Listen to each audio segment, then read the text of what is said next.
Sin recibir salario, sin derecho a indemnización y llevando de la mano a sus 6 hijos pequeños, ella salió de la hacienda después de 20 años de trabajo. Y el único pago que recibió fue una vaca flaca, apenas capaz de mantenerse en pie. Pero bastó caminar unos metros lejos de allí para darse cuenta de que ese animal no había sido entregado por casualidad. Algo en el comportamiento de la vaca empezó a llamarle la atención.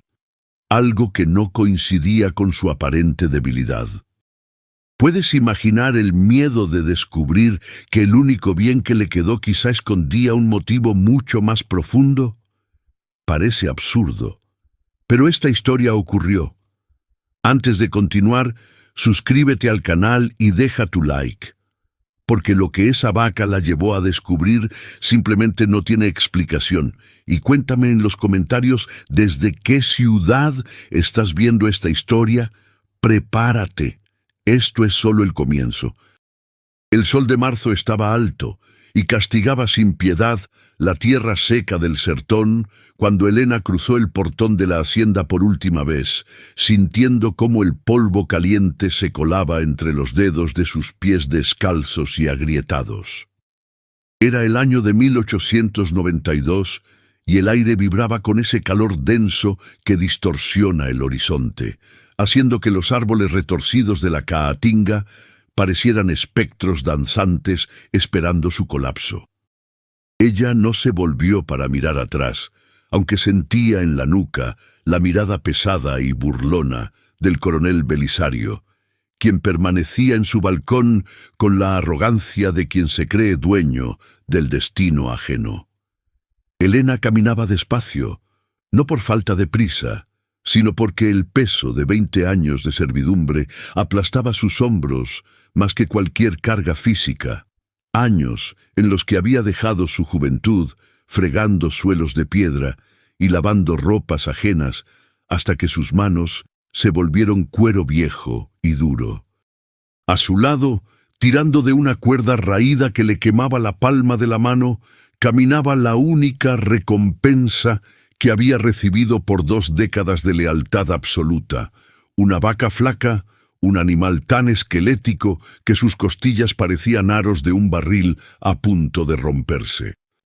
La bestia respiraba con dificultad, soltando un resuello ronco y doloroso que se mezclaba con el sonido de las cigarras, y sus ojos vidriosos parecían pedir permiso para dejarse caer y morir allí mismo, en medio del camino de tierra roja.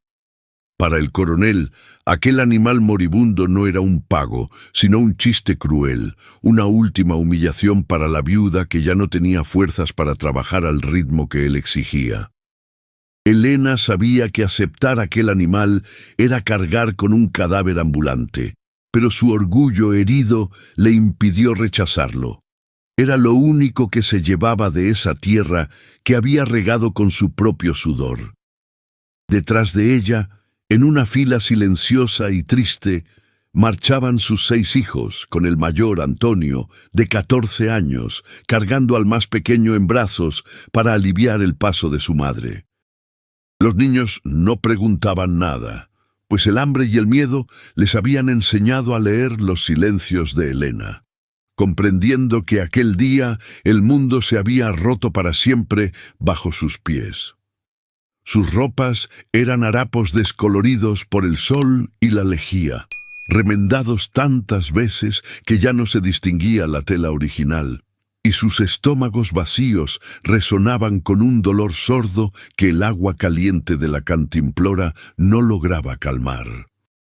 Antonio miraba de reojo a la vaca con una mezcla de odio y desesperanza, sabiendo que aquel animal no daría leche ni carne, solo problemas, y que su presencia era un recordatorio constante de la miseria que ahora era su única herencia. Caminaron durante horas bajo el sol inclemente, alejándose cada vez más de la única seguridad que habían conocido, aunque fuera una seguridad construida sobre el abuso y la explotación. El paisaje del sertón se extendía infinito y monótono, un mar de espinas y tierra cuarteada, donde la vida parecía un milagro o un error de la naturaleza. Elena sentía que cada paso la alejaba de su pasado, pero la adentraba en un vacío aterrador, sin techo, sin comida y sin nadie a quien pedir socorro en leguas a la redonda. Recordó a su esposo, muerto en las minas hacía años, tragado por la tierra que prometía riquezas y solo entregaba oscuridad, y una lágrima solitaria y caliente trazó un camino limpio en su mejilla sucia de polvo, secándose antes de llegar a la barbilla. La tarde comenzó a caer, pintando el cielo de un naranja violento que presagiaba una noche fría y llena de peligros, pues en aquella soledad los jaguares y las almas en pena eran temores tan reales como el hambre. La vaca flaca tropezó varias veces, sus patas temblando por el esfuerzo, y Elena tuvo que detenerse, acariciando el hocico seco del animal con una ternura que no sabía que le quedaba, susurrándole palabras de aliento que en realidad eran para sí misma. No podían detenerse en medio de la nada, expuestos a la intemperie y a los peligros de la noche, pero el cuerpo de la viuda gritaba por un descanso que su espíritu se negaba a conceder. Fue entonces cuando Antonio, con la vista aguzada por la necesidad, señaló hacia una mancha oscura entre la vegetación seca, una estructura que se alzaba solitaria contra el crepúsculo. Se trataba de una tapera antigua, una choza de barro y paja que el tiempo y el abandono habían devorado casi por completo, con el techo hundido como la espalda de un anciano y las paredes llenas de grietas por donde se colaba el viento silbante.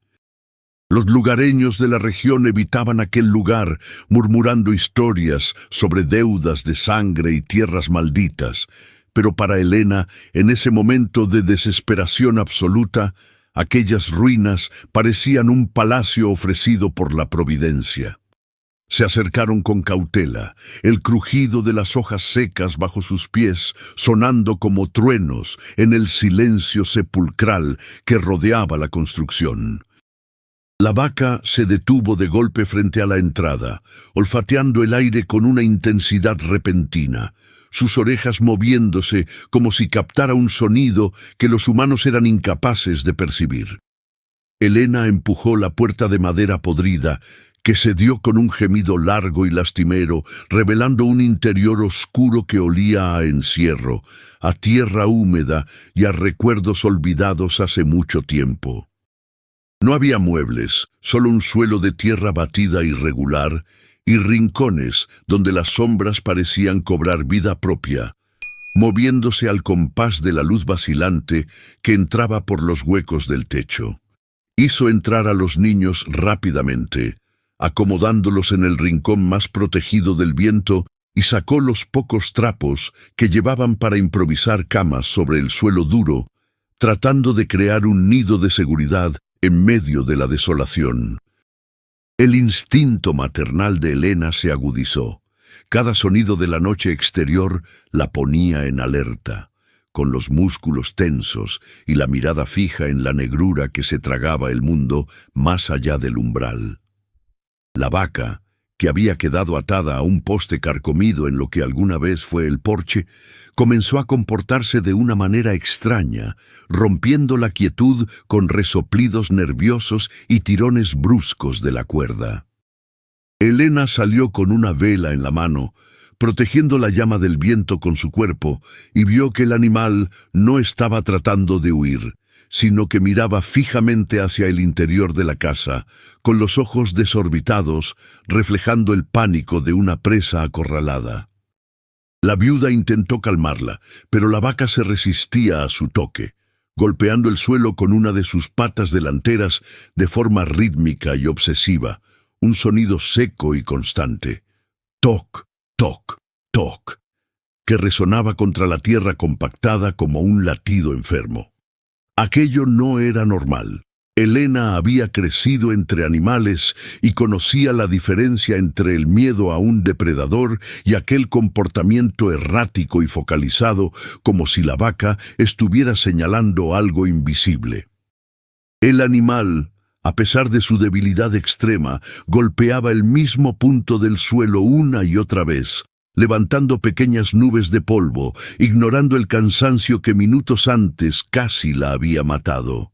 Elena sintió un escalofrío recorrerle la espalda, una sensación gélida que no tenía nada que ver con la temperatura de la noche, sino con la certeza intuitiva de que aquel lugar guardaba secretos que no querían permanecer enterrados.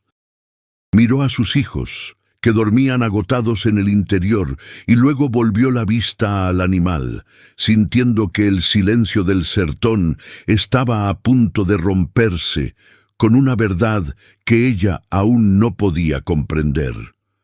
Decidió meter a la vaca dentro de la tapera, temiendo que el ruido atrajera a animales salvajes o, peor aún, a los capataces del coronel que pudieran andar rondando por los caminos.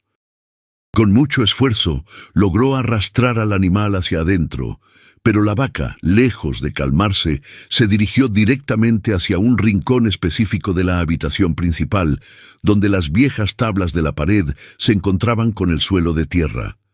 Allí, la bestia volvió a golpear toc, toc, toc, con una insistencia que rayaba en la locura, mugiendo bajo, un sonido gutural que vibraba en las paredes de barro.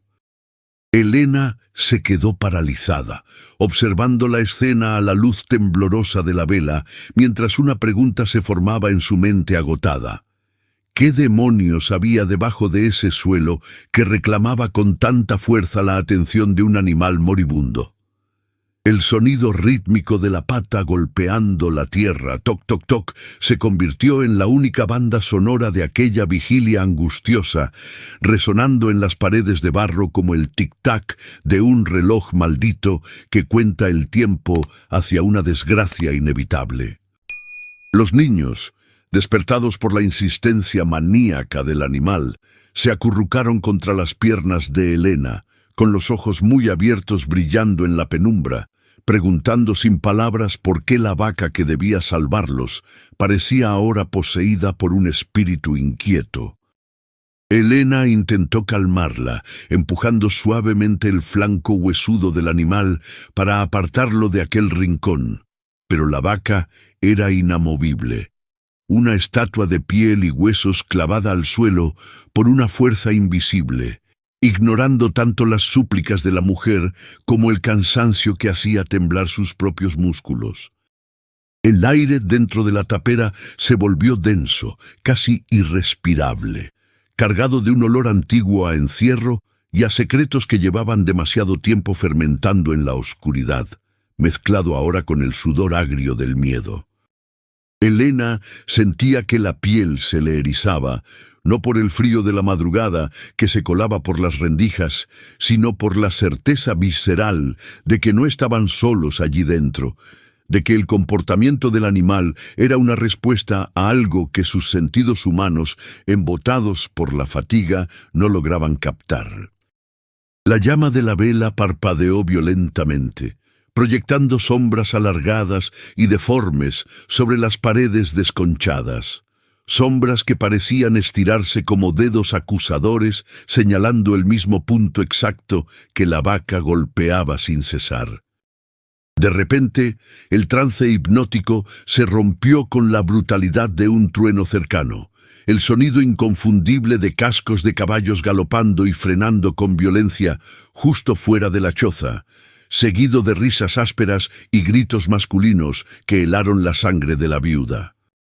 Eran los capataces del coronel Belisario, hombres crueles, pagados para asegurar que la miseria de los expulsados fuera absoluta, rondando como buitres para asegurarse de que nadie se atreviera a quedarse en los límites de la propiedad.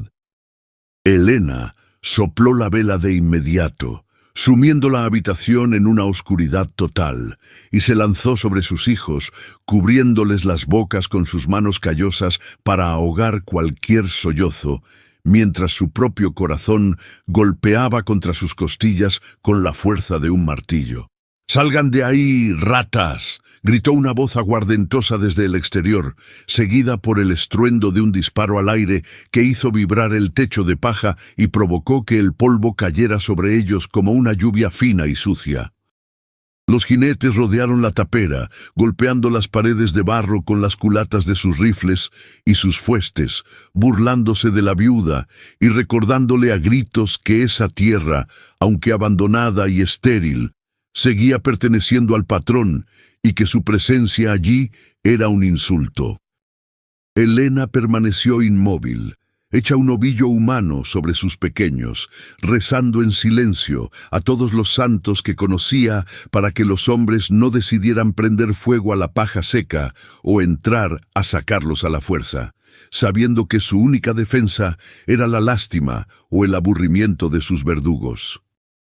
La vaca, sorprendentemente, dejó de golpear el suelo en cuanto escuchó los caballos, quedándose en un silencio tenso, con la respiración contenida, como si también entendiera que el peligro de afuera era más inmediato y letal que el misterio de adentro.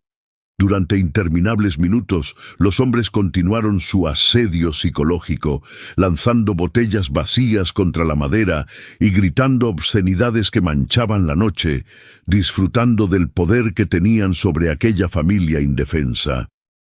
Finalmente, con una última amenaza de volver al amanecer para limpiar la basura, espolearon sus monturas y se alejaron al galope, dejando tras de sí una estela de polvo y una sensación de vulnerabilidad tan profunda que dolía físicamente.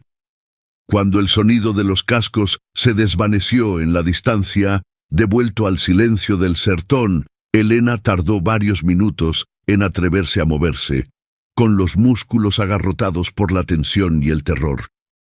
Encendió la vela nuevamente con manos que temblaban tanto que le costó 3 intentos conseguir la chispa, y al iluminar la estancia, vio los rostros pálidos y aterrorizados de sus hijos, marcados por lágrimas silenciosas que no se habían atrevido a derramar. Pero entonces, en medio de aquel alivio precario, el sonido regresó. Toc, toc, toc. La vaca había vuelto a su tarea obsesiva, golpeando el mismo punto del suelo con una urgencia renovada, como si supiera que el tiempo se estaba agotando y que la salvación o la condena dependía de lo que yacía bajo esa tierra compactada. Elena miró al animal y luego al suelo. La frustración y el miedo dieron paso a una curiosidad desesperada, una chispa de locura nacida de la situación límite en la que se encontraban. «Mamá, ¿qué le pasa?», susurró Antonio, su voz quebrada por el susto reciente, acercándose a ella con la mirada fija en la pata del animal. «No lo sé, hijo», respondió Elena, sintiendo como una corazonada extraña, casi sobrenatural, se apoderaba de su pecho, diciéndole que aquello no era casualidad, que la vaca flaca no estaba loca, sino que estaba cumpliendo un propósito que iba más allá de su comprensión. Recordó las viejas historias de su abuela sobre animales que veían lo que los hombres ignoraban, sobre mensajeros mudos enviados para equilibrar balanzas invisibles. Sin decir una palabra más, Elena buscó entre los escombros de la tapera hasta encontrar un trozo de hierro oxidado, quizás parte de una antigua herramienta agrícola olvidada por los antiguos habitantes. Se arrodilló junto a la vaca, que se apartó ligeramente, pero no dejó de mirar el punto fijo, y clavó el metal en la tierra dura, sintiendo la resistencia del suelo seco que parecía proteger sus entrañas con celo. Empezó a cavar, primero con timidez y luego con una furia nacida de la desesperación, lanzando puñados de tierra hacia atrás, ignorando el dolor en sus uñas rotas y el ardor en sus hombros cansados. Antonio, comprendiendo sin necesidad de explicaciones, se unió a ella, usando sus propias manos y un pedazo de madera para ayudar a abrir la herida en el suelo. La tierra estaba compactada por años de abandono, dura como la piedra. Pero madre e hijo cavaron con la energía de los náufragos que buscan agua, impulsados por la mirada fija y brillante de la vaca que parecía supervisar la operación con una inteligencia inquietante. El agujero se hizo más profundo, el olor a humedad y moho se intensificó, llenando la pequeña habitación, y el sudor corría por la frente de Elena mezclándose con la suciedad de su rostro. De repente, el hierro improvisado chocó contra algo que no era piedra ni raíz, un sonido metálico sordo y distinto, un clank que hizo que ambos se detuvieran en seco, mirándose con los ojos muy abiertos a la luz vacilante de la vela. Con el corazón latiéndole en la garganta, Elena apartó la tierra suelta con las manos frenéticas, limpiando la superficie del objeto que acababan de encontrar. No era una roca, era una superficie plana, fría y artificial, cubierta de óxido y corrosión, pero inconfundible al tacto. Continuó limpiando hasta revelar la tapa de una caja de hierro fundido, pesada y antigua, enterrada allí como un ataúd secreto destinado a no ser encontrado jamás.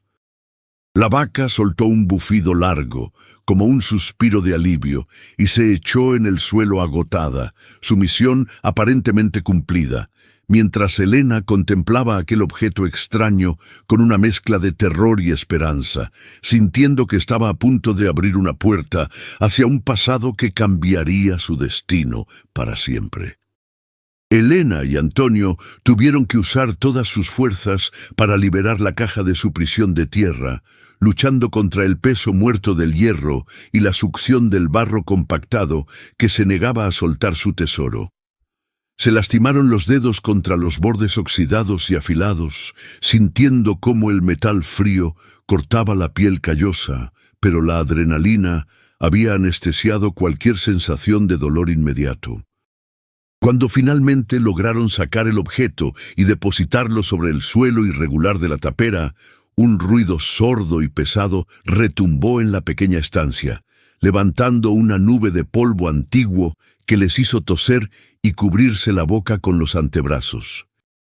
La caja era un arcón de tamaño mediano, reforzado con bandas de metal que el tiempo había corroído hasta dejarlas de un color naranja oscuro, y estaba cerrada con un candado que parecía una boca cerrada en un rictus eterno, protegiendo celosamente lo que hubiera en su interior.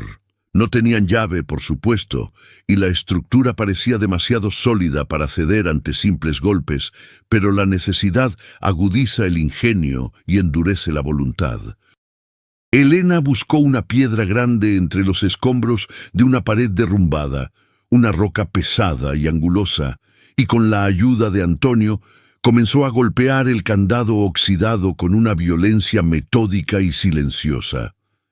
Cada golpe resonaba en la noche como un disparo amortiguado, y Elena temía que el ruido atrajera nuevamente a los capataces, pero no podía detenerse ahora que estaba tan cerca de la verdad.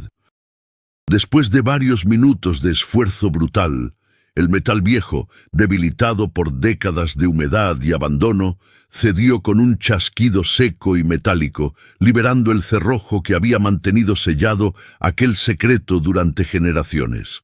Con las manos temblorosas y el corazón desbocado, Elena levantó la pesada tapa de hierro, que chirrió en protesta, revelando un interior forrado de terciopelo que alguna vez fue rojo y ahora era casi negro por el moho. No había monedas de oro ni joyas brillantes que pudieran sacarlos de la pobreza inmediata, y por un segundo una ola de decepción aplastante golpeó a la viuda en el estómago. En su lugar había fajos de papeles atados con cintas de cuero quebradizo, pergaminos enrollados y un libro grueso con tapas de cuero repujado que despedía un olor acre a humedad y tiempo detenido. Antonio miró a su madre con confusión, sin entender cómo unos simples papeles viejos podían ser tan importantes como para estar enterrados bajo el suelo. Pero Elena, con un instinto que le erizaba la piel, supo que aquello valía más que cualquier metal precioso. Tomó el primer documento con una delicadeza reverente, temiendo que el papel se deshiciera entre sus dedos ásperos, y acercó la vela para descifrar la escritura cursiva y elegante, llena de florituras antiguas. Elena había aprendido a leer con dificultad gracias a un viejo cura que visitaba la hacienda en su juventud, y aunque le costaba unir las letras, reconoció de inmediato el sello de lacre rojo que encabezaba la página, el escudo de armas de la familia fundadora de la región, el mismo que adornaba la entrada de la hacienda Las Sombras, pero con un detalle diferente, una inicial entrelazada que no correspondía a los ancestros del coronel Belisario. Sus ojos recorrieron las líneas legales, palabras como escritura, propiedad, sociedad y herederos legítimos saltaron a su vista, haciendo que su respiración se acelerara hasta el punto del mareo. A medida que leía, el rompecabezas de su propia vida y la de sus antepasados comenzó a encajar con una claridad dolorosa y terrible. Aquellos papeles no eran simples recibos, eran el acta constitutiva original de la hacienda, fechada 50 años atrás, detallando una sociedad entre dos hombres. El abuelo del coronel Belisario y otro hombre, un tal Eustaquio, cuyo apellido era el mismo que Elena había llevado de soltera antes de casarse y perder su identidad. El documento estipulaba que las tierras, vastas y ricas, pertenecían en partes iguales a ambas familias, pero había anotaciones al margen, escritas con una letra nerviosa y apresurada, que hablaban de deudas saldadas con sangre y de una traición planeada en las sombras de la ambición desmedida. Elena sintió náuseas al comprender que no era una simple sirvienta desechada, era la nieta del verdadero dueño, despojada de su derecho por un crimen olvidado. Dejó los documentos legales a un lado y tomó el libro de cuero, el diario personal que parecía contener la voz del hombre traicionado, su propio abuelo, a quien nunca conoció y del que apenas había oído rumores vagos. Al abrirlo, las páginas crujieron como huesos secos y la caligrafía apretada narraba los últimos días de un hombre que sabía que su fin estaba cerca. Eustaquio describía cómo su socio, cegado por la codicia al descubrirse vetas de agua subterránea y potencial minero, había comenzado a amenazarlo y a aislarlo. La entrada más escalofriante, fechada días antes de su desaparición, mencionaba una vaca negra con una mancha blanca en la frente, el animal favorito de su hija pequeña, la madre de Elena, y cómo ese animal parecía percibir la maldad que se gestaba en la casa grande, mugiendo sin cesar cada vez que el traidor se acercaba. Elena levantó la vista del diario y miró a la vaca flaca que dormitaba exhausta en el rincón. Aunque el tiempo había pasado y las generaciones de ganado se habían sucedido, aquel animal tenía la misma mancha blanca en la frente que describía el diario, una marca genética transmitida a través de las décadas como un testigo mudo de la injusticia. Leyó con horror cómo su abuelo, temiendo por su vida, había decidido enterrar las pruebas de la propiedad en la vieja tapera, el único lugar que su socio despreciaba por considerarlo inútil, confiando en que algún día la verdad saldría a la luz. Eustaquio había escrito una profecía nacida de la desesperación y la fe del sertón. La tierra no olvida, y lo que es de sangre volverá a la sangre, guiado por las bestias que no saben mentir. La revelación cayó sobre Elena con el peso de una sentencia, transformando su miedo en una furia fría y calculadora que nunca antes había experimentado. Toda su vida de miseria, el hambre de sus hijos, la muerte prematura de su esposo en las minas, las humillaciones sufridas a manos del coronel Belisario, todo había sido construido sobre una mentira monstruosa, un robo perpetuado por 2 generaciones de tiranos que sabían, en el fondo, que eran usurpadores. Aquella vaca esquelética no era una burla del destino, era el cumplimiento de la promesa de su abuelo, el hilo conductor que la había arrastrado desde la puerta de la hacienda hasta esa tumba de secretos para devolverle lo que por derecho divino y humano le pertenecía. Antonio, viendo la expresión de su madre, se acercó y tocó su brazo, preguntando con la mirada qué habían descubierto. «Somos dueños, hijo», susurró Elena con la voz quebrada por una emoción indescifrable que oscilaba entre el llanto y la risa histérica, apretando el diario contra su pecho como si fuera un escudo. «Todo lo que pisamos, todo lo que nos quitaron, todo es nuestro. El coronel es un ladrón y un hijo de asesinos». Pero la euforia momentánea fue rápidamente sofocada por la realidad brutal de su situación. Estaban solos, en medio de la nada, con unos papeles que valían una fortuna, pero que también eran una sentencia de muerte si caían en manos equivocadas. Si Belisario se enteraba de que habían encontrado la caja, no se limitaría a expulsarlos. Los cazaría como a animales para enterrar el secreto nuevamente, esta vez junto con sus cadáveres. El peligro se volvió tangible, físico, una presencia que acechaba en la oscuridad exterior más allá de las paredes de barro. Elena sabía que no podían quedarse allí. La tapera ya no era un refugio, era una trampa. Tenían que moverse, buscar a alguien con autoridad que no estuviera en el bolsillo del coronel, alguien que pudiera entender y validar esos documentos antes de que fuera demasiado tarde. Miró a sus hijos dormidos, inocentes del huracán que se avecinaba, y luego a la vaca, que respiraba con dificultad, pero con una paz extraña, como si su misión hubiera terminado.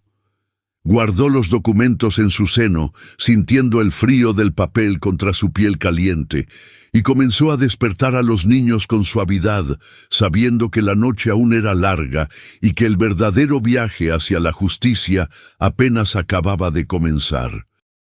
Elena no tuvo tiempo de explicarles nada a los niños, solo los sacudió con la urgencia del pánico, susurrándoles que debían guardar silencio absoluto y moverse rápido, como sombras que huyen del sol. Antonio cargó al más pequeño, que lloriqueaba dormido, mientras los demás se agarraban de las faldas de su madre, formando una cadena humana de terror y obediencia ciega. La atmósfera dentro de la tapera se había vuelto eléctrica, cargada con la estática de una tormenta que estaba a punto de estallar dentro de aquellas 4 paredes de barro. Y el olor a tierra removida se mezclaba ahora con el sudor frío de la huida inminente. Elena apagó la vela de un soplido, sumiendo todo en una oscuridad densa, y se dirigió hacia la parte trasera de la choza, donde la pared estaba más deteriorada y permitía una salida discreta hacia el matorral, lejos del camino principal, por donde seguramente volverían los hombres del coronel. Pero el destino, caprichoso y cruel, tenía otros planes para esa noche, y antes de que pudieran alcanzar la salida, el crujido inconfundible de unas botas pesadas sobre la madera podrida del porche congeló la sangre en las venas de Elena. No eran los pasos ruidosos y arrogantes de los capataces borrachos, era un andar sigiloso, calculado, el paso de alguien que busca sorprender a su presa en la madriguera. Una luz potente y blanca, proveniente de una linterna de aceite moderna, cortó la negrura del interior a través de las rendijas de la puerta, barriendo el suelo de tierra hasta detenerse, con una precisión escalofriante, sobre el agujero recién cavado y la caja de hierro abierta. Elena empujó a sus hijos detrás de ella, interponiendo su cuerpo delgado como única barrera, mientras la puerta se abría con un chirrido lento que sonó como un grito de agonía. La figura que entró no vestía la ropa ruda del campo, sino un traje oscuro manchado de polvo y sudor, y su rostro afilado, iluminado desde abajo por la linterna, tenía la expresión de una rata que acaba de encontrar el queso. Era el abogado del coronel, un hombre de apellido Farias, conocido en la región por tener una lengua de plata y un corazón de piedra, el arquitecto de las trampas legales que mantenían a los pobres en la miseria y a los ricos en la impunidad. Sus ojos pequeños y acuosos brillaron con codicia al ver los documentos que Elena apretaba contra su pecho, y una sonrisa torcida, que no llegaba a sus ojos muertos, se dibujó en sus labios finos.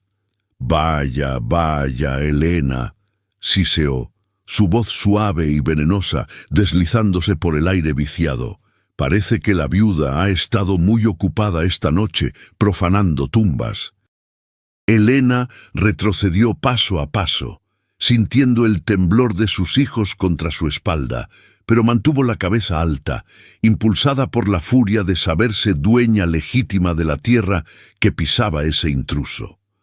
«Esto es mío», dijo con una voz que sorprendió incluso a ella misma por su firmeza. «Son los papeles de mi abuelo. Ustedes lo saben, siempre lo supieron».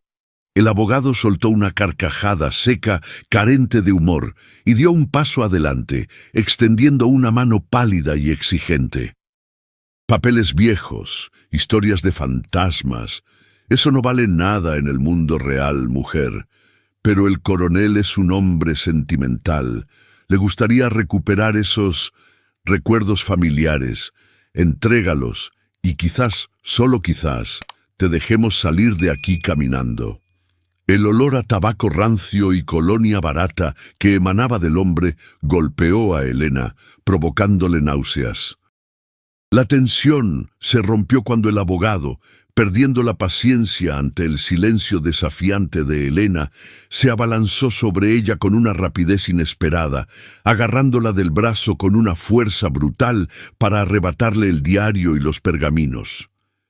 Elena gritó, un sonido desgarrador que se mezcló con el llanto aterrorizado de los niños, y luchó con uñas y dientes, defendiendo el futuro de su familia como una leona acorralada.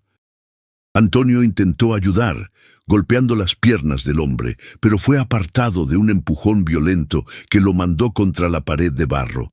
Parecía el fin, la victoria definitiva de la fuerza bruta sobre la justicia, mientras el abogado retorcía la muñeca de Elena, obligándola a abrir los dedos, disfrutando del crujido de los huesos bajo su presión. Fue entonces cuando ocurrió lo imposible, el milagro grotesco que nadie podría haber anticipado. La vaca flaca, que yacía en el rincón como un montón de huesos olvidados, emitió un bramido que no parecía provenir de una garganta animal, sino de las profundidades de la tierra misma, un sonido gutural y vibrante que hizo temblar el suelo. Con un movimiento espasmódico y violento, el animal se puso en pie, ignorando la debilidad, ignorando la muerte que le rondaba los ojos, y se transformó en una masa de furia ciega. Antes de que el abogado pudiera reaccionar o soltar a Elena, la vaca bajó la cabeza y embistió, cargando con la fuerza de un tren descarrilado, golpeando al hombre en el costado con tal potencia que se escuchó el crujido seco de costillas rompiéndose. El abogado salió despedido por el aire como un muñeco de trapo, estrellándose contra la pared opuesta con un golpe sordo, soltando la linterna que rodó por el suelo, proyectando sombras caóticas que danzaban al ritmo de la violencia. El hombre gritó de dolor y terror, arrastrándose por el suelo, mirando con incredulidad al animal esquelético que ahora se interponía entre él y la familia, resoplando espuma y sangre con los ojos inyectados en una locura protectora. La vaca no atacó de nuevo. Se plantó allí, firme, una muralla de huesos y piel. desafiando al intruso a levantarse, dándole a Helena esos segundos preciosos que separan la vida de la muerte. ¡Corran!, gritó Helena, recuperando el aliento, agarrando a los niños y los documentos que habían caído al suelo en la refriega. No miraron atrás. Salieron por el hueco trasero de la tapera, desgarrándose la ropa y la piel con las astillas de madera, y se lanzaron a la negrura de la caatinga, corriendo sin rumbo fijo, guiados solo por el instinto de supervivencia. La noche los tragó al instante, envolviéndolos en un abrazo de espinas y ramas secas que les azotaban la cara y los brazos, pero el dolor físico era irrelevante comparado con el terror de ser perseguidos. Corrían a ciegas, tropezando con raíces invisibles, cayendo y levantándose, con el sonido de su propia respiración agónica llenando sus oídos, temiendo escuchar en cualquier momento el disparo de un rifle o el galope de un caballo a sus espaldas. La huida a través del sertón nocturno fue una pesadilla sensorial. El suelo estaba lleno de piedras afiladas que cortaban sus pies descalzos, y cada sombra parecía esconder un monstruo. Cada crujido de ramas sonaba como un paso enemigo. Helena cargaba al más pequeño, que había dejado de llorar por el puro agotamiento, y tiraba de la mano de su hija menor, susurrando oraciones entrecortadas, pidiendo fuerzas prestadas a la tierra que pisaban. La luna, oculta tras nubes de tormenta seca, apenas ofrecía luz, obligándolos a confiar en el tacto y en el oído, moviéndose como animales asustados que buscan una madriguera lejos de los depredadores. La imagen de la vaca, de pie y desafiante en la choza, ardía en la mente de Helena, dándole el coraje para dar un paso más, y otro, y otro. Caminaron hasta que el cielo comenzó a clarear con un gris sucio hacia el este, anunciando un amanecer sin alegría, pero con esperanza. Sus cuerpos estaban magullados, sus gargantas secas como el polvo del camino, y el cansancio era un peso de plomo que amenazaba con derrumbarlos en cualquier momento. A lo lejos, entre la bruma matinal, se recortaba la silueta de la torre de una iglesia pequeña, el campanario de la villa vecina de Santa Rita, un lugar donde el poder del coronel Belisario era fuerte pero no absoluto. Helena supo entonces que habían logrado lo imposible. Habían atravesado el infierno y salido con vida, llevando consigo la llave para destruir el reino de mentiras de sus opresores. Se detuvo un momento para mirar a sus hijos, sucios, heridos, pero vivos, y apretó los documentos contra su pecho una vez más, sabiendo que la verdadera batalla, la de los hombres y las leyes, estaba a punto de comenzar. Llegaron a la puerta de la iglesia de Santa Rita cuando el sol ya comenzaba a calentar las piedras del atrio, arrastrando los pies como penitentes que han caminado sobre brasas ardientes durante una eternidad. Helena golpeó la madera maciza con los puños cerrados, ignorando el dolor de sus nudillos despellejados, impulsada por un miedo que le mordía los talones con cada segundo de demora. El pueblo aún dormía bajo esa neblina perezosa de la mañana, y el silencio de las calles empedradas era casi tan amenazante como la oscuridad del monte, pues en cualquier esquina podía aparecer un delator o un guardia leal al dinero sucio del coronel. Los niños se derrumbaron en los escalones de piedra fría, demasiado exhaustos para mantenerse en pie, formando un cuadro de miseria humana que habría conmovido a las estatuas de los santos si hubieran podido verlos. Helena no dejó de golpear, con un ritmo frenético y desesperado, hasta que escuchó el arrastrar de unas sandalias viejas y el sonido pesado de los cerrojos interiores siendo liberados uno por uno. La puerta se abrió con un gemido de bisagra sin aceite, revelando la figura encorvada del padre Anselmo, un hombre cuya piel parecía pergamino arrugado y cuyos ojos, nublados por cataratas incipientes, habían visto demasiadas confesiones y demasiados pecados en esa tierra olvidada de Dios. Al ver a la mujer cubierta de tierra, sangre seca y arañazos, con la mirada salvaje de quien ha visto al diablo a los ojos, el sacerdote no hizo preguntas inútiles. Su instinto pastoral reconoció la urgencia de la tragedia y los hizo pasar rápidamente, cerrando la puerta y atrancándola de nuevo con una fuerza sorprendente para su edad. El interior del templo olía a incienso rancio, cera derretida y madera antigua, un aroma que para Elena significó, por primera vez en horas, la posibilidad de respirar sin sentir que el aire era veneno.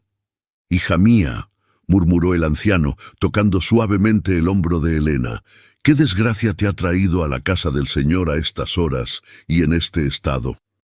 Elena no podía hablar. Su garganta era un desierto de polvo y angustia, así que hizo lo único que podía hacer.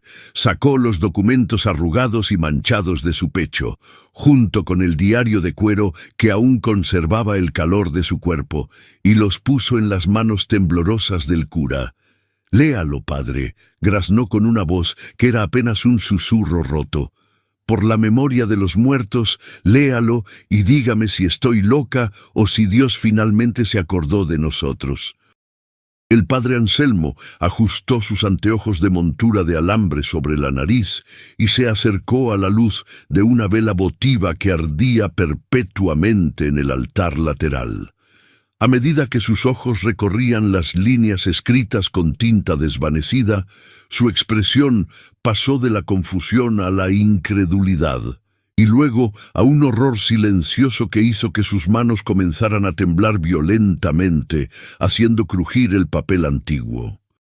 El sacerdote conocía las historias, por supuesto, los rumores sobre la riqueza súbita de la familia de Belisario, y la desaparición conveniente de su socio Eustaquio eran secretos a voces que los viejos del pueblo susurraban cuando el vino soltaba las lenguas. Pero tener la prueba física, la confesión escrita de puño y letra de una víctima que clamaba justicia desde la tumba, era algo que sacudía los cimientos de su propia fe en la justicia humana. Eustaquio, murmuró el nombre como si invocara a un fantasma.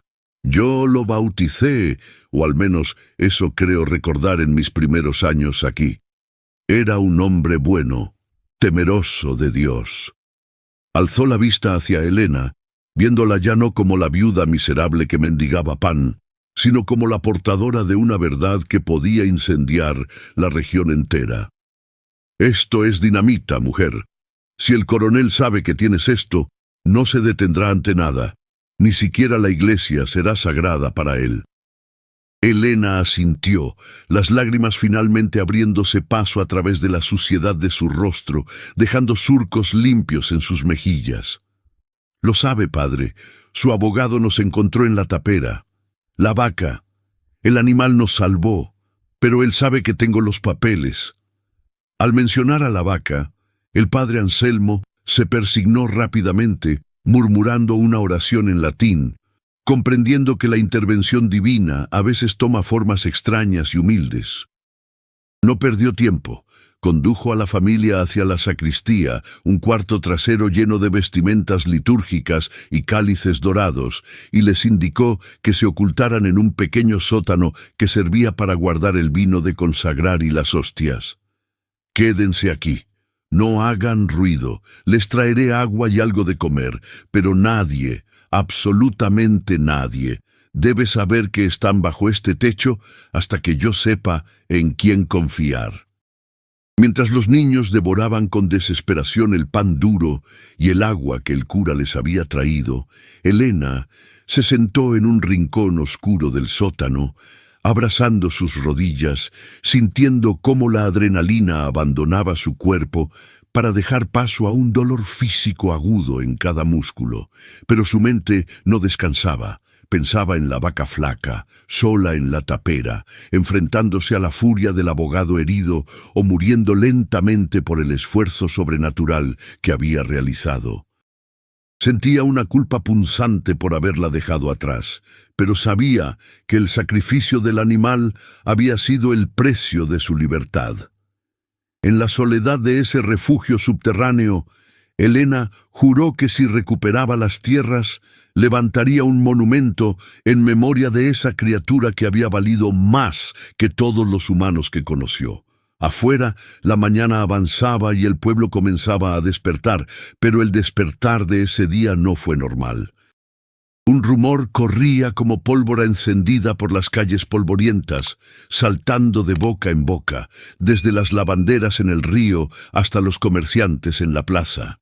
Se decía que el abogado del coronel había llegado al amanecer, arrastrándose y maldiciendo, con las costillas rotas y contando historias delirantes sobre una bestia demoníaca que protegía a la viuda Elena. La gente, supersticiosa y harta de los abusos del coronel, escuchaba con avidez, mezclando la verdad con la leyenda, y pronto se empezó a decir que la justicia divina había bajado al sertón en forma de animal. El miedo al coronel comenzó a resquebrajarse, reemplazado por un asombro reverente ante lo inexplicable, creando un escudo invisible de solidaridad alrededor de la fugitiva que nadie sabía dónde estaba. El padre Anselmo, mientras tanto, no se quedó rezando. Sabía que los papeles no servían de nada si no llegaban a una autoridad superior, lejos de la influencia corrupta de Belisario. Escribió una carta urgente, sellándola con el anillo de la parroquia, dirigida a un viejo amigo de seminario que ahora era juez en la capital de la provincia, un hombre conocido por su rectitud inquebrantable. Llamó a un monaguillo de confianza, un muchacho huérfano que conocía los atajos del monte mejor que nadie, y le entregó la misiva con instrucciones estrictas de salir del pueblo sin ser visto y no detenerse hasta entregar el mensaje. Era una apuesta arriesgada, una carrera contra el tiempo, pues el coronel seguramente ya estaría movilizando a sus hombres para peinar cada casa y cada rincón en busca de la viuda y su peligrosa carga. Dentro del sótano, el tiempo se estiraba y se deformaba. Antonio se acercó a su madre, susurrando con la inocencia que aún le quedaba a pesar de todo. «Mamá, vamos a volver a casa. ¿La vaca va a estar bien?» Elena le acarició el cabello sucio y enmarañado, tragándose el nudo en la garganta. «Vamos a ir a una casa mejor, hijo, una casa que nadie nos podrá quitar, y la vaca, ella está descansando ahora, hizo su trabajo y ahora descansa». No tuvo corazón para decirle que probablemente el animal ya estaba muerto, sacrificado por la ira de los hombres del coronel, pero en su corazón sabía que el espíritu de esa bestia ya era libre, galopando en praderas donde no existía el hambre ni el dolor. La tarde cayó pesada y calurosa, y el sonido de botas militares resonó en el atrio de la iglesia. Elena contuvo la respiración, escuchando desde su escondite cómo voces autoritarias exigían hablar con el párroco. El coronel Belisario había llegado en persona, con su arrogancia herida y su miedo disfrazado de furia, dispuesto a violar el santuario si era necesario. El padre Anselmo salió a su encuentro, bloqueando la entrada a la sacristía con su cuerpo frágil, armado solo con su fe y la certeza de que estaba en el lado correcto de la historia. El enfrentamiento verbal que siguió fue tenso, lleno de amenazas veladas y recordatorios de poder, pero el sacerdote no cedió ni un milímetro, mirando al tirano a los ojos con la serenidad de quien sabe que el juicio final no se celebra en los tribunales de los hombres, sino ante Dios. El coronel Belisario, rojo de ira y con la vena de la frente palpitando como una serpiente viva, finalmente escupió en el suelo sagrado del atrio, un gesto de desprecio que resonó más fuerte que cualquier grito. «Tiene hasta el amanecer, cura», siseó con una voz que destilaba veneno puro. «Si esa mujer y esos papeles no están en mis manos cuando salga el sol, olvidaré que este lugar es la casa de Dios y lo convertiré en una hoguera, y usted arderá con ellos». Dio media vuelta, haciendo crujir sus botas de cuero fino, y ordenó a sus hombres que rodearan el edificio, estableciendo un cerco de hierro y fuego que aislaba a la iglesia del resto del mundo. Las antorchas se encendieron alrededor del templo, proyectando sombras danzantes a través de los vitrales, mientras el humo acre comenzaba a filtrarse hacia el interior, llevando consigo el mensaje claro de que la barbarie estaba a las puertas. En el sótano, el aire se volvió pesado y caliente, cargado con el olor del miedo y el encierro. Helena abrazaba a sus hijos, tapándoles los oídos, para que no escucharan las risas crueles de los guardias afuera, quienes se pasaban botellas de aguardiente y apostaban sobre quién sacaría primero a la viuda. La oscuridad era casi total, rota solo por el hilo de luz que se colaba por las rendijas del suelo de madera del altar mayor arriba de sus cabezas. Helena sentía que las paredes de piedra se cerraban sobre ella, una tumba prematura para una familia que solo pedía lo que era suyo.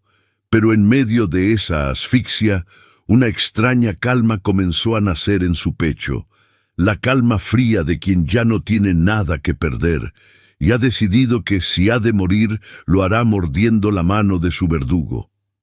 Pero el pueblo de Santa Rita, que había soportado décadas de silencio y sumisión, no durmió esa noche. La noticia de la amenaza de incendio corrió por los callejones de tierra, entrando en las casas humildes de los peones, las lavanderas y los comerciantes, despertando una indignación dormida que el miedo ya no podía contener. Hombres que habían perdido tierras a manos del coronel, mujeres cuyos maridos habían desaparecido por quejarse demasiado, todos comenzaron a salir de sus casas armados con herramientas de labranza, palos y piedras.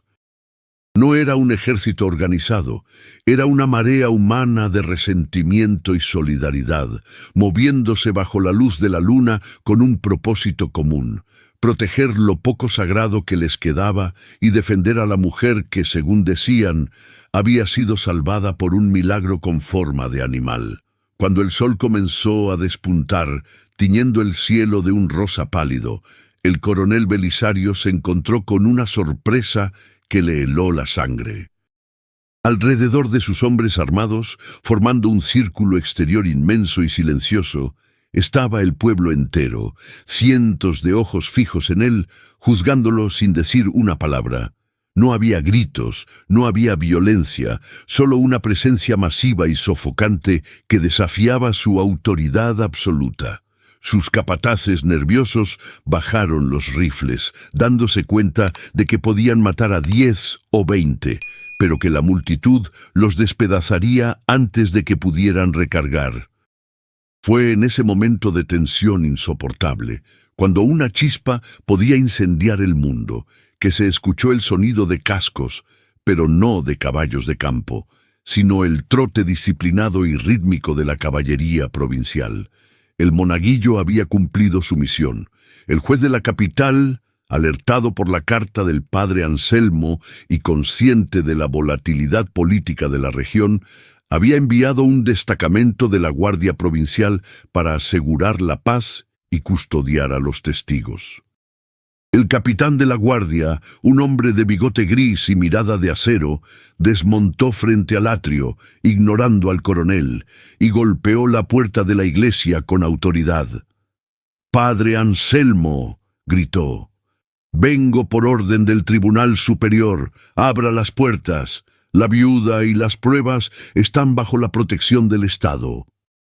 Belisario, pálido y temblando de rabia impotente, vio cómo su poder se desmoronaba en segundos, obligado a retirarse paso a paso mientras el pueblo abría camino a los soldados, no por respeto al uniforme, sino por la victoria que representaban. Helena salió de la iglesia con la luz del día hiriendo sus ojos desacostumbrados, sosteniendo la mano de Antonio y cargando al pequeño en su cadera. No parecía una mujer derrotada. La suciedad en su rostro era ahora pintura de guerra, y su espalda recta irradiaba una dignidad que hizo que muchos se quitaran el sombrero a su paso. Subió al carruaje blindado que la guardia había traído, mirando por última vez al coronel, quien la observaba desde la distancia con ojos de odio puro. No hubo palabras de despedida, solo el chirrido de las ruedas sobre las piedras y el inicio de un viaje largo hacia la capital, dejando atrás el sertón salvaje para adentrarse en la jungla de leyes y tribunales donde se libraría la batalla final. El viaje a la capital duró 3 días, a través de caminos sinuosos que bordeaban precipicios y cruzaban ríos crecidos, con la constante amenaza de una emboscada que mantenía a los soldados en alerta perpetua. Elena no durmió, aferrada a la caja de documentos como si fuera un salvavidas en medio del océano, repasando mentalmente cada detalle del diario de su abuelo, memorizando fechas y nombres por si acaso los papeles desaparecían. Los niños miraban por las ventanillas con asombro, viendo cómo el paisaje árido y espinoso daba paso a colinas verdes y finalmente a los edificios de piedra y cal de la gran ciudad, un mundo que solo conocían por cuentos lejanos. La magnitud de lo que estaba ocurriendo la golpeó entonces. Ella, una viuda analfabeta, iba a enfrentarse a los hombres más poderosos de la provincia en su propio terreno. La ciudad de piedra era intimidante, con sus calles ruidosas llenas de carruajes, vendedores a gritos y gente vestida con ropas que costaban más de lo que Elena había ganado en toda su vida. El edificio del tribunal era un palacio gris y frío, con columnas inmensas que parecían diseñadas para hacer sentir pequeño a cualquiera que buscara justicia. Sin embargo, cuando Elena entró en la sala de audiencias, con sus sandalias gastadas, resonando en el mármol pulido, no bajó la cabeza. Vio al coronel Belisario sentado en el banco de los acusados, rodeado de abogados caros que cuchicheaban como cuervos, y sintió una extraña lástima por él. Allí, lejos de sus tierras y sus pistoleros, parecía un hombre viejo y asustado, desnudo ante la verdad que ella traía en sus manos callosas. El juicio fue una guerra de palabras y tecnicismos. El abogado Farias, aún vendado por las costillas rotas y visiblemente dolorido, intentó desacreditar los documentos, alegando que eran falsificaciones burdas hechas por una mujer desesperada y loca. «¡Es una fábula!», gritaba, golpeando la mesa. «Habla de vacas que atacan hombres y tesoros enterrados. Vamos a creer en supersticiones de campesinos». Pero el juez, un hombre severo que había leído la carta del padre Anselmo y examinado el diario con lupa, no se dejó impresionar por la retórica barata. Llamó a los peritos, ancianos archiveros, que compararon las firmas y los sellos con los registros históricos de la provincia, confirmando en voz baja y solemne que la tinta, el papel y la cera eran auténticos, reliquias de una época anterior a la corrupción de Belisario. Pero el golpe final no vino de los papeles, sino de la gente. Elena había logrado, con la ayuda del padre Anselmo, localizar a 3 antiguos trabajadores de la hacienda, hombres ya muy ancianos que vivían en la miseria, olvidados por el mundo. Entraron en la sala apoyados en bastones, con la piel curtida por un sol de 1000 días, y bajo juramento narraron lo que habían visto hacía 50 años. El miedo de Eustaquio, la crueldad creciente del abuelo de Belisario, y la noche en que la familia original desapareció sin dejar rastro, salvo por una vaca negra con una mancha blanca que mugió durante 3 días seguidos frente a la casa vacía. El silencio en la sala fue absoluto cuando el más viejo de ellos señaló a Elena y dijo con voz trémula: «Ella tiene los ojos de su abuelo. Es la sangre que volvió para cobrar». La sentencia cayó sobre la sala abarrotada con la contundencia de una guillotina, cortando de un tajo décadas de impunidad y silencio cómplice. El juez, con el rostro serio y la voz firme, declaró nulos los títulos de propiedad presentados por la familia del coronel, exponiendo el fraude original como una herida abierta que necesitaba ser cauterizada por la ley. Ordenó la restitución inmediata de la hacienda Las Sombras a Elena y a sus hijos, los únicos herederos legítimos de la sociedad traicionada, y dictó una orden de prisión preventiva contra Belisario por falsificación, coacción y sospecha de homicidio histórico. El golpe del mazo de madera contra el estrado resonó como un disparo, pero esta vez no era un arma de fuego lo que sonaba, sino el eco de la justicia que hacía temblar los cristales de las ventanas altas, liberando una tensión acumulada que había mantenido a todos sin aliento. Belisario, al escuchar su destino, perdió la compostura de patricio que había intentado mantener, transformándose en una bestia acorralada que lanzaba insultos y amenazas a diestra y siniestra. Los guardias tuvieron que sujetarlo por los brazos, arrastrándolo fuera del banco de los acusados, mientras él gritaba que aquello era un error, que él era el dueño de todo y de todos, que nadie podía quitarle lo que su familia había robado con tanto esfuerzo. Elena lo observó ser llevado, pataleando y escupiendo, y por primera vez en su vida no sintió miedo de ese hombre. Lo vio tal como era, un ser pequeño y miserable, despojado de su poder prestado, un tirano de papel que se deshacía ante la primera lluvia de verdad. No hubo sonrisa de triunfo en el rostro de la viuda, solo una serenidad inmensa, la paz de quien ve cómo una tormenta larga y destructiva finalmente se disuelve en el horizonte. La salida del tribunal fue un momento de vértigo. La multitud que esperaba afuera, informada por los rumores que volaban más rápido que el viento, estalló en vítores al verla aparecer en la escalinata de mármol. Gente que nunca la había conocido, ciudadanos de la capital que habían leído sobre el caso en los periódicos, aplaudían a esa mujer del sertón que había doblegado a un gigante con nada más que la verdad y una vaca flaca. Elena apretó la mano de Antonio, sintiendo cómo el muchacho temblaba de emoción, y respiró hondo el aire de la ciudad, que de repente le parecía más limpio, menos opresivo. Ya no era la sirvienta invisible, la viuda descartable, era Elena Eustaquio, dueña de tierras, madre de herederos, una mujer que había reescrito su historia con sangre y coraje. El viaje de regreso a Las Sombras fue muy diferente a la huida desesperada de días atrás. Esta vez viajaban en un carruaje alquilado, con los papeles de propiedad debidamente sellados y protegidos en una carpeta de cuero nuevo.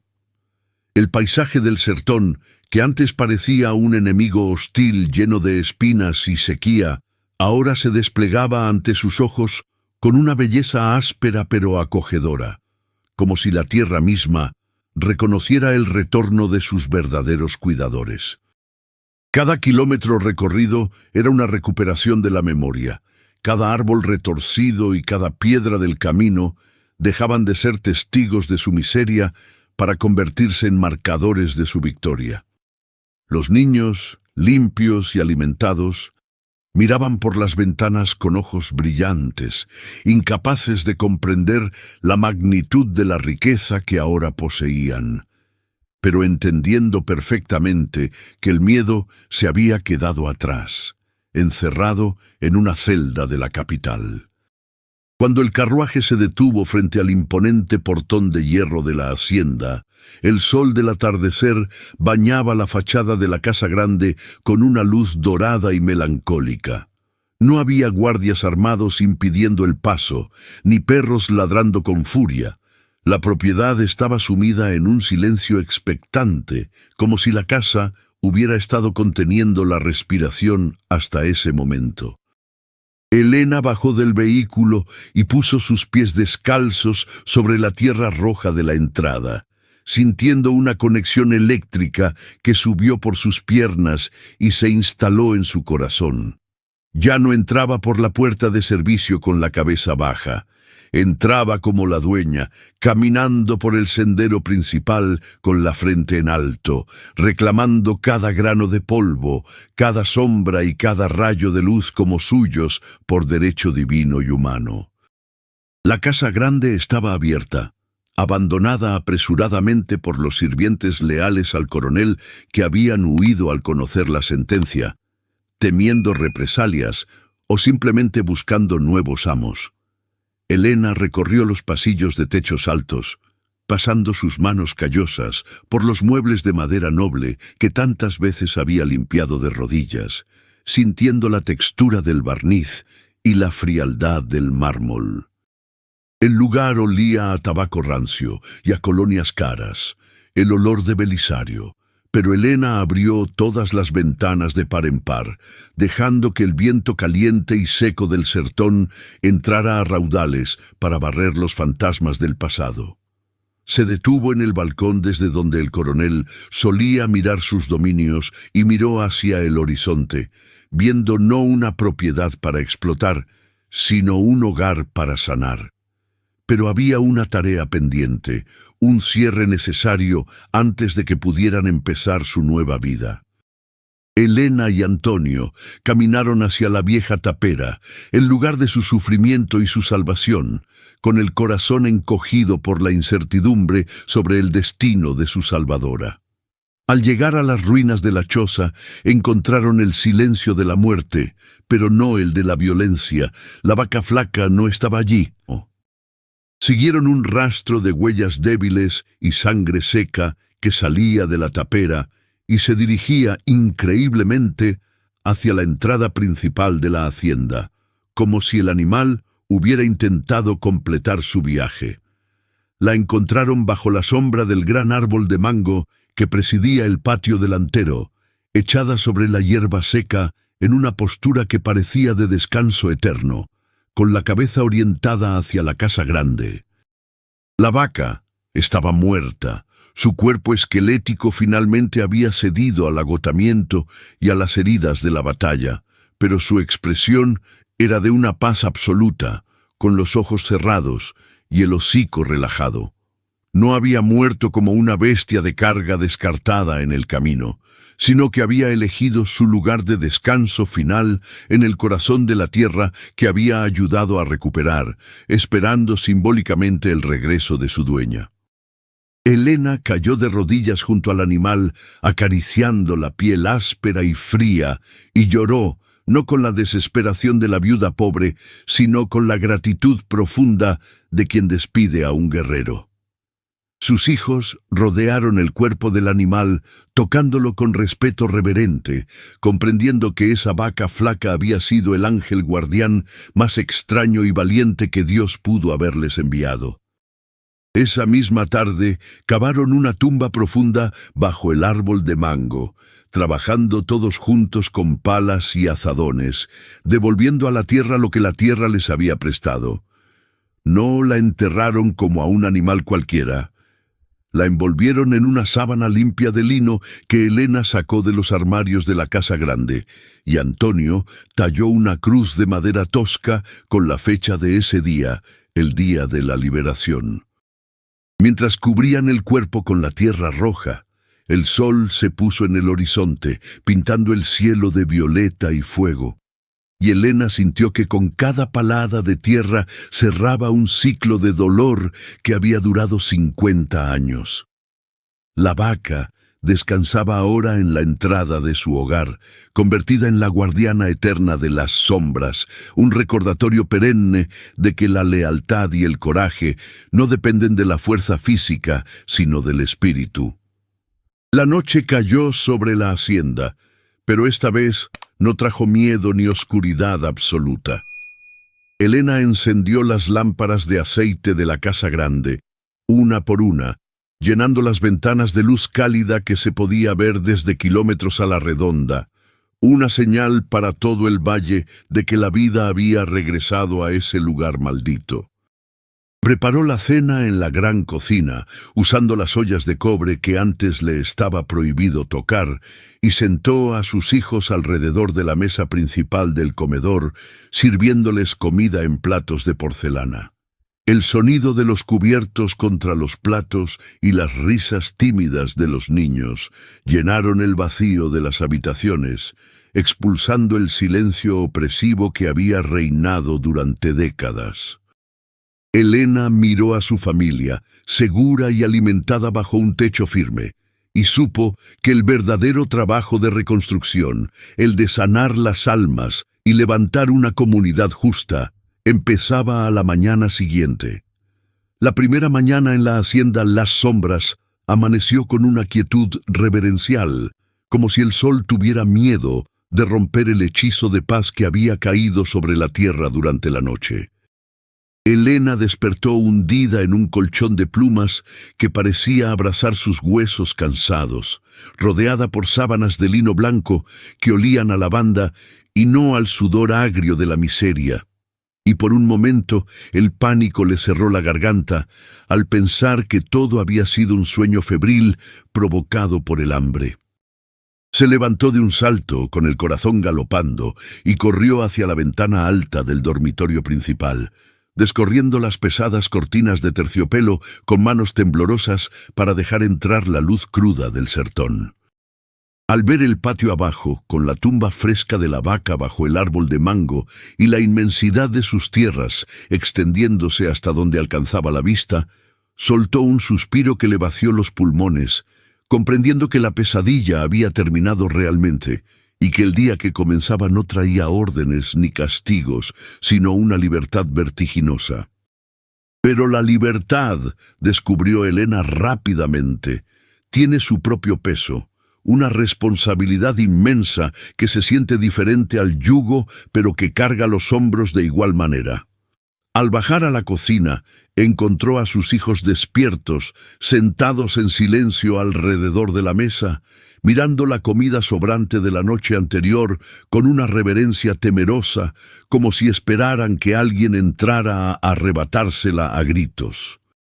Elena les sonrió con una ternura feroz, sirviéndoles leche caliente en tazas de porcelana fina, rompiendo con ese gesto la maldición del hambre heredada, y les prometió que nunca más tendrían que pedir permiso para existir. Sin embargo, el verdadero desafío estaba afuera, más allá de los muros seguros de la casa grande, donde la noticia de la caída del coronel había dejado un vacío de poder que el pueblo miraba con una mezcla peligrosa de esperanza y desconfianza, sin saber si la nueva patrona sería una salvadora o simplemente una nueva tirana con diferente rostro. Cuando Elena abrió el portón principal, se encontró con una multitud silenciosa congregada en el camino de entrada, hombres y mujeres con la piel curtida por el sol, antiguos compañeros de infortunio que sostenían sus sombreros en las manos con una humildad dolorosa. No venían a pedir trabajo, venían a ver el milagro con sus propios ojos, a tocar las heridas de la realidad para creer que la bestia había sido derrotada. Elena no se quedó en el porche mirando desde arriba como hacía Belisario. Bajó los escalones descalza, pisando la misma tierra roja que ellos, y caminó entre la gente, llamándolos por sus nombres, tocando sus hombros, mirándolos a los ojos. «Esta tierra fue robada a mi abuelo y recuperada con sangre», les dijo con una voz que no necesitaba gritar para ser escuchada. «Pero una tierra sin manos que la amen es solo polvo. No busco siervos, busco socios. Quien quiera trabajar aquí comerá de lo que siembre y dormirá bajo techo seguro». Aquellas palabras cayeron sobre la multitud como la primera lluvia después de una sequía de años, rompiendo la presa del miedo y liberando un torrente de emociones contenidas. Hombres rudos lloraron sin vergüenza, mujeres se persignaron mirando al cielo, y un murmullo de aceptación recorrió el grupo, transformándose rápidamente en un clamor de voluntad. Ese mismo día comenzó la verdadera reconstrucción de Las Sombras, no como una empresa para el enriquecimiento de uno solo, sino como una colmena de actividad comunitaria donde cada golpe de azadón tenía un propósito compartido. Abrieron los graneros que el coronel mantenía cerrados, mientras el pueblo pasaba hambre, repartiendo semillas y herramientas, y por primera vez en décadas, el sonido que llenó los campos no fue el chasquido del látigo, sino el ritmo constante del trabajo digno y las canciones antiguas que la gente había olvidado que sabía cantar. Sin embargo, la casa grande aún guardaba las cicatrices de su ocupante anterior, sombras oscuras en los rincones que necesitaban ser exorcizadas para que la luz pudiera entrar por completo. Elena dedicó las tardes a recorrer las habitaciones cerradas, encontrando en el despacho de Belisario un monumento a la avaricia, libros de contabilidad falsos, cartas de extorsión a vecinos más débiles y títulos de propiedad de pequeñas parcelas arrebatadas mediante la fuerza. En lugar de esconder esa vergüenza, Elena sacó todo al patio, haciendo una pira con los papeles de la infamia y los muebles ostentosos que el coronel había traído de Europa, objetos que no tenían alma ni lugar en esa tierra honesta. El fuego ardió alto y claro, una columna de humo negro que se elevó hacia el cielo azul, y mientras las llamas consumían el legado del tirano, Elena sintió que el aire de la hacienda se volvía finalmente respirable, ligero y limpio. Entre los escombros morales del coronel, Elena encontró algo más, un descubrimiento que conectó el presente con el pasado de una forma que le puso la piel de gallina. Oculto en un doble fondo de un escritorio, halló un viejo plano, dibujado a mano por su propio abuelo Eustaquio, un mapa detallado de la hacienda que mostraba no solo los límites de la tierra, sino un sistema de irrigación natural que aprovechaba los ojos de agua subterráneos, un proyecto visionario que habría convertido el sertón en un vergel si la traición no lo hubiera detenido. Belisario, en su ignorancia y soberbia, jamás había entendido el mapa, prefiriendo exprimir la tierra hasta agotarla. Pero Elena, guiada por la sabiduría de la necesidad, comprendió de inmediato el valor de aquel papel. Era la herencia final de su abuelo, la llave para asegurar que la prosperidad de Las Sombras no fuera un golpe de suerte pasajero, sino una realidad sostenible para las generaciones futuras. Guiados por el mapa antiguo, Antonio y los trabajadores más viejos comenzaron a excavar en los puntos marcados, rompiendo la costra seca de la tierra en busca de la promesa de agua. Fueron días de trabajo brutal bajo el sol inclemente, donde la fe de Elena fue puesta a prueba una vez más, pero ella no vaciló, recordando la persistencia de la vaca flaca que había golpeado el suelo hasta revelar la verdad. Y entonces, una tarde gloriosa, el pico de un trabajador rompió una roca y un chorro de agua cristalina y fresca brotó de las entrañas de la tierra, un manantial oculto que había estado esperando 50 años para ser liberado. El agua corrió por los canales secos, mojando los pies de los hombres que gritaban de alegría, transformando el polvo estéril en barro fértil, un bautismo que lavó las últimas dudas sobre el destino bendito de aquel lugar. Con agua y justicia, la tierra respondió con una generosidad explosiva, como si quisiera compensar el tiempo perdido. Los cultivos crecieron verdes y fuertes, desafiando la aridez habitual de la región, y los animales, que antes morían de sed y abandono, comenzaron a prosperar y multiplicarse. Las Sombras dejó de ser un nombre temido para convertirse en un faro de abundancia, un lugar donde los viajeros se detenían no solo por agua, sino para ver con sus propios ojos el milagro de la viuda. Elena convirtió parte de la casa grande en una escuela improvisada, enseñando a sus hijos y a los hijos de los trabajadores a leer y escribir, usando el diario de su abuelo como primer libro de texto, asegurándose de que la ignorancia nunca más fuera una cadena que los atara a la voluntad de hombres malvados. Antonio creció rápido en esos meses, dejando atrás la mirada asustada del niño que huía en la noche para adoptar el porte seguro de un hombre que sabe quién es y qué defiende. Trabajaba hombro con los peones, aprendiendo de la tierra y de la gente, convirtiéndose en el líder que Belisario nunca pudo ser por falta de corazón. Helena lo observaba desde el balcón, no con orgullo vanidoso, sino con la tranquilidad de saber que el ciclo de dolor se había roto definitivamente, que sus nietos nacerían libres en una tierra que los amaba.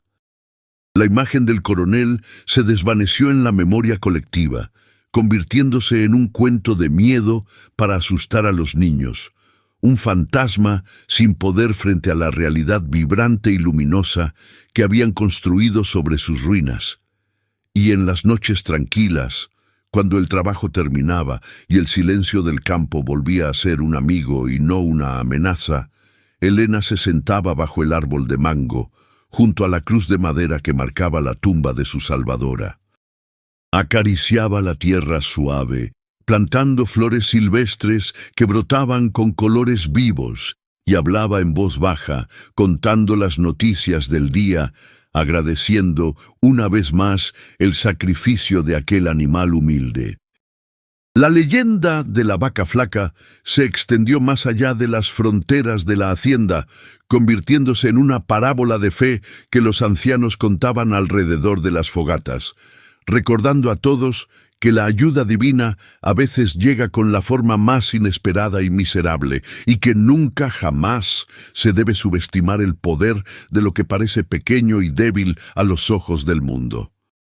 Pasaron las estaciones y el sertón, caprichoso como siempre, bendijo a las sombras con una primera cosecha que quedaría grabada en la memoria de los ancianos como el año del maíz gigante. Los campos, antes estériles y grisáceos, estallaron en un verde insultante de vida, con tallos que crecían más altos que un hombre y mazorcas tan pesadas que doblaban las plantas hacia la tierra como en una reverencia de gratitud. El olor dulce del maíz tierno y el aroma terroso de los frijoles recién arrancados inundaron el aire, desplazando para siempre el hedor a sequía y muerte que había caracterizado la gestión del coronel. Helena caminaba entre los surcos, tocando las hojas anchas y ásperas, sintiendo que cada fruto era una moneda de oro que la naturaleza le pagaba, no para enriquecerse, sino para alimentar la esperanza de todos los que habían confiado en ella cuando no tenían nada. La transformación no fue solo del paisaje, sino de las almas que lo habitaban. Los rostros de los trabajadores, antes marcados por la desconfianza y el miedo perpetuo al castigo, se suavizaron con la seguridad de la barriga llena y el trato justo. Las risas, que antes eran un sonido prohibido o clandestino, ahora resonaban libremente en los patios y en los lavaderos, mezclándose con el canto de los pájaros que habían regresado a anidar en los árboles frutales. Helena instauró una costumbre sagrada. Cada viernes se mataba un novillo y se hacía una fiesta comunitaria donde todos, desde el peón más humilde hasta la patrona, comían de la misma olla y compartían la misma mesa. Era un acto revolucionario en una región acostumbrada a las jerarquías brutales. Una declaración semanal de que en esa tierra la dignidad era el único título que importaba.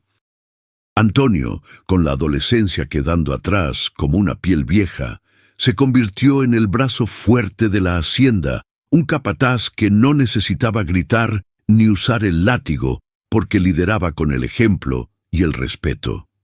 Tenía la mirada serena de su madre y la determinación de hierro de su bisabuelo, y los hombres lo seguían no por miedo, sino porque veían en él a un igual que conocía el peso de la azada. A menudo se le veía cabalgando por los límites de la propiedad, no para vigilar invasores, sino para estudiar el terreno, planeando nuevos canales de riego y mejoras en los pastizales.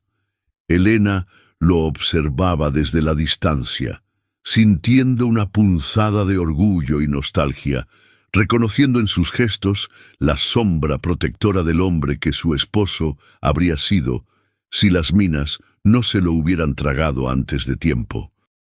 Noticias lejanas llegaron desde la capital, traídas por comerciantes viajeros, contando el final triste y solitario del coronel Belisario, quien había muerto en su celda consumido por la fiebre y el rencor, abandonado por los abogados que le sangraron hasta el último centavo.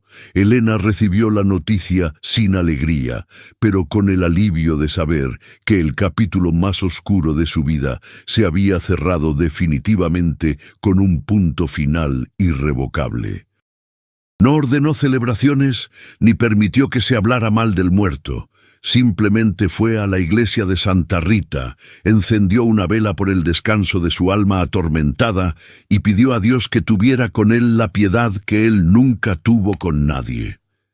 Esa tarde, el aire en la hacienda pareció volverse aún más ligero, como si una nube negra invisible se hubiera disipado por completo.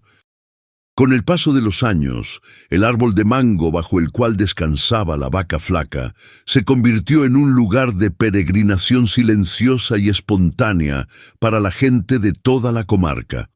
No era un santuario religioso oficial, pero tenía la sacralidad de lo auténtico. Los campesinos que pasaban por el camino se detenían para dejar una flor silvestre, una piedra bonita, o simplemente para quitarse el sombrero en señal de respeto. Se decía que la tierra alrededor de la tumba era la más fértil de todas, y que los animales enfermos que pastaban cerca recuperaban el vigor misteriosamente.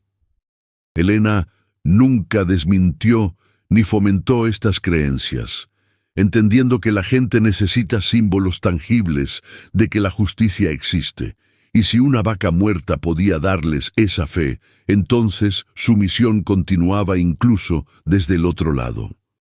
Elena envejeció con la gracia de los árboles robustos que resisten las tormentas.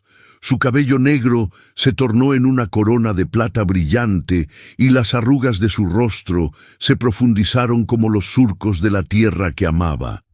Sus manos, aunque ya no tenían que fregar suelos ajenos, nunca dejaron de trabajar. Ahora curaban heridas con hierbas, amasaban pan para los nietos y acariciaban las cabezas de los niños que corrían por la casa grande.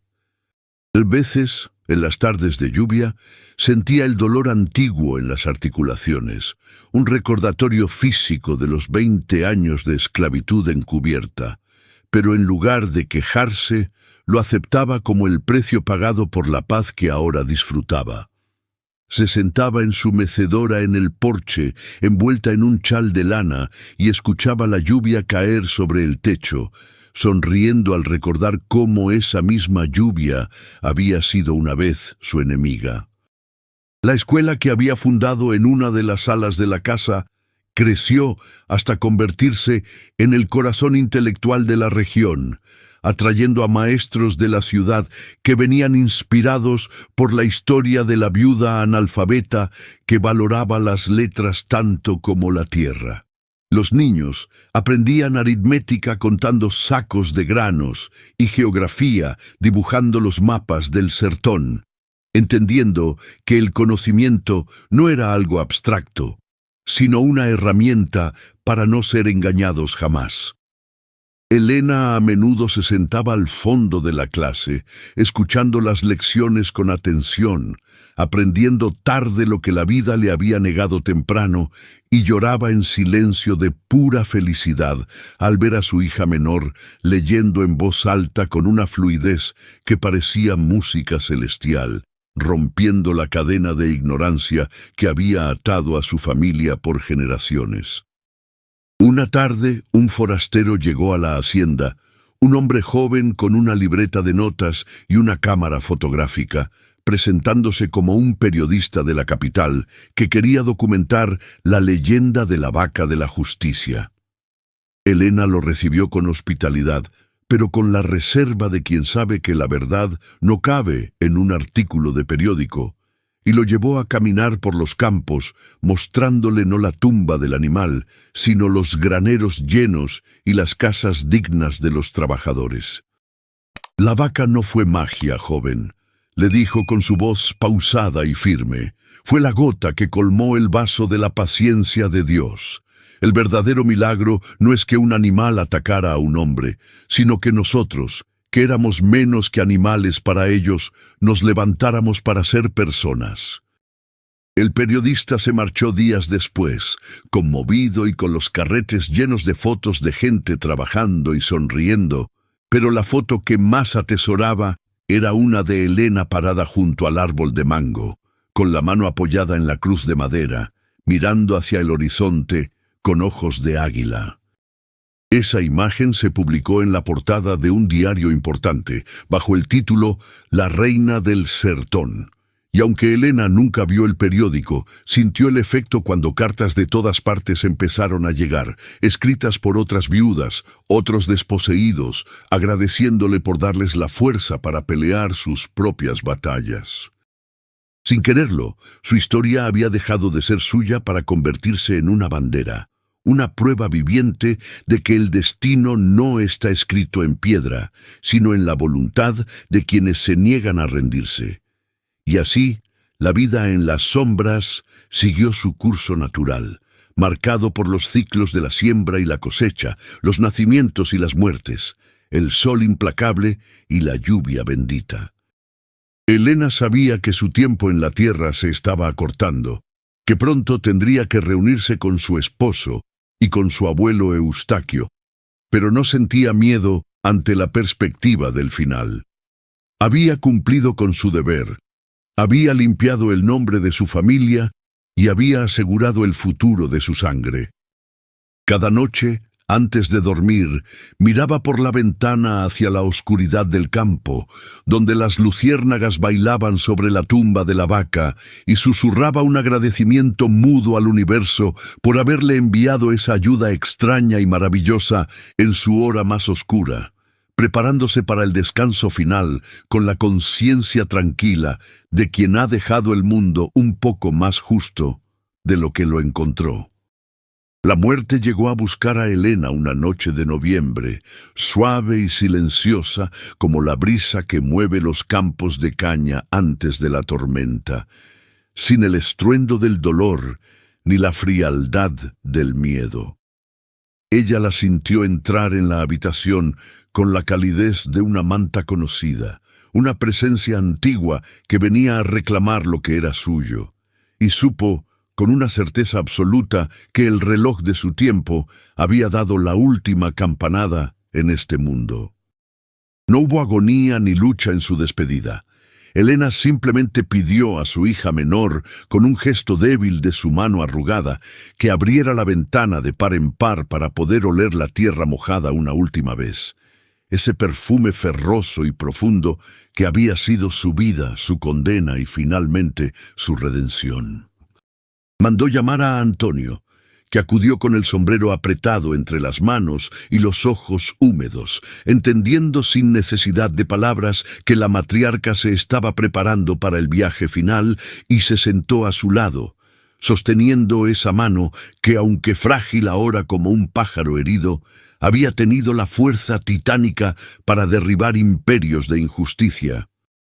Elena le entregó el diario de Eustaquio, ahora con las tapas de cuero gastadas y suavizadas por el uso constante de 3 generaciones, y le habló con una voz que era apenas un hilo de plata, vibrando en la penumbra de la habitación.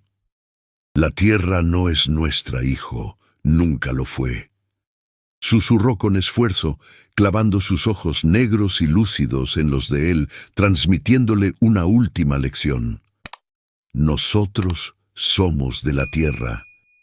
Cuídala, cuida a la gente que la trabaja, y nunca olvides que nuestra fuerza no vino del dinero ni de las armas, sino de una vaca flaca y de la misericordia inexplicable de Dios». Antonio asintió, sintiendo el peso de la herencia caer sobre sus hombros. no como una carga que aplasta, sino como un honor sagrado que eleva.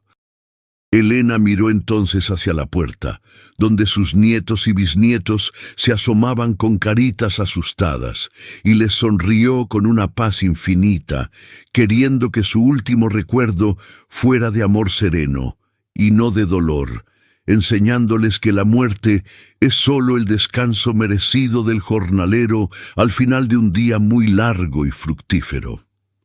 Cerró los ojos lentamente y el mundo de los vivos se desvaneció, reemplazado por una luz dorada y cálida que no quemaba, sino que acariciaba el alma. En ese último instante, antes de que su corazón cansado se detuviera para siempre, Elena juró escuchar un sonido familiar y reconfortante que la hizo sonreír. El tintineo suave de un cencerro y un mugido bajo, cariñoso y profundo, que la llamaba desde la oscuridad acogedora. No vio ángeles con alas de plumas ni trompetas celestiales. Vio a una vaca con una mancha blanca en la frente, esperándola paciente en un prado eterno, lista para guiarla una vez más, y supo que no iría sola hacia el gran misterio.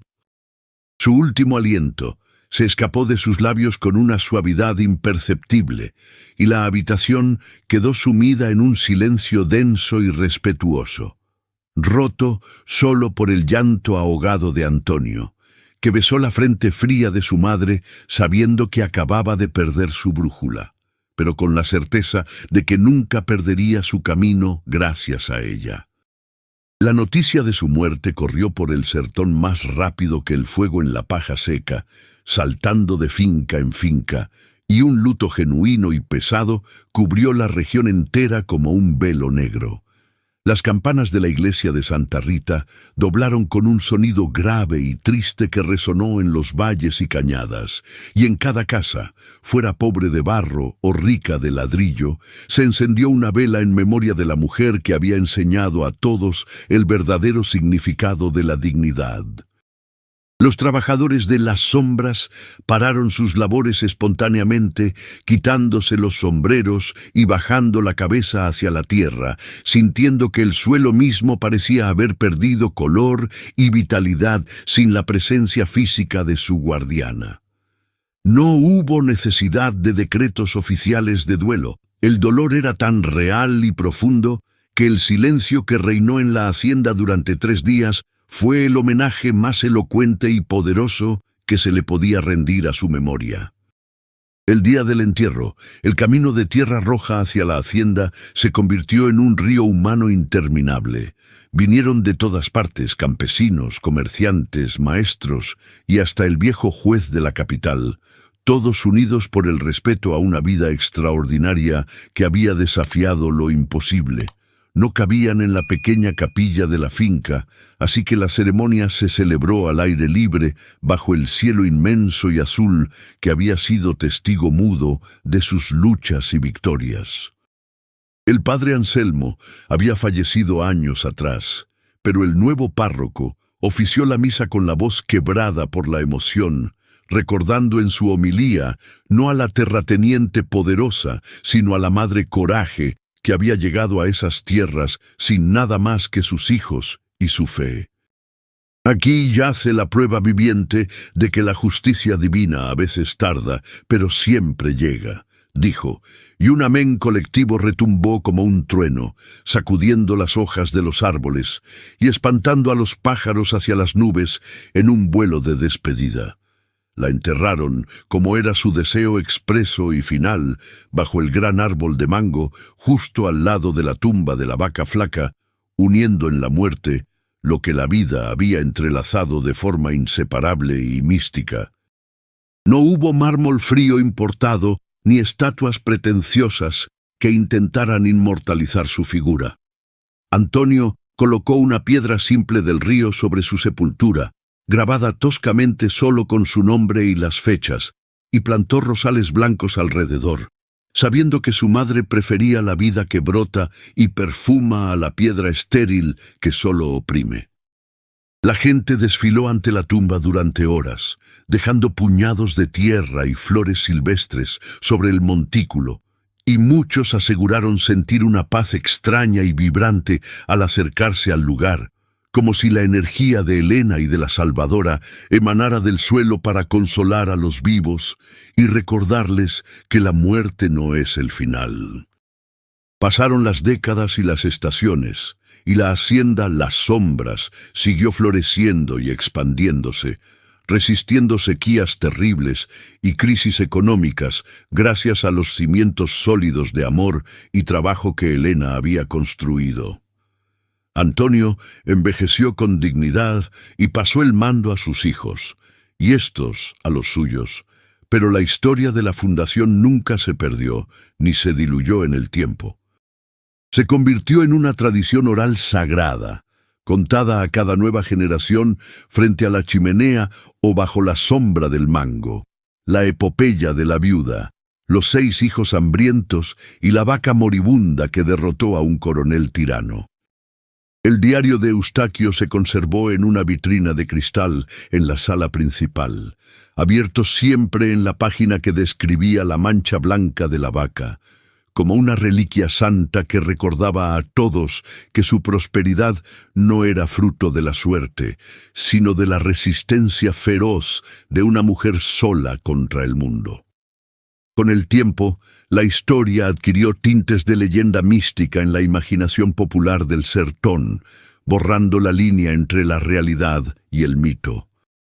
Los viajeros y vaqueros que pasaban de noche por el camino antiguo juraban ver, en las noches de luna llena, la silueta inconfundible de una mujer caminando junto a una vaca por los límites de la propiedad, vigilando los linderos con paso firme.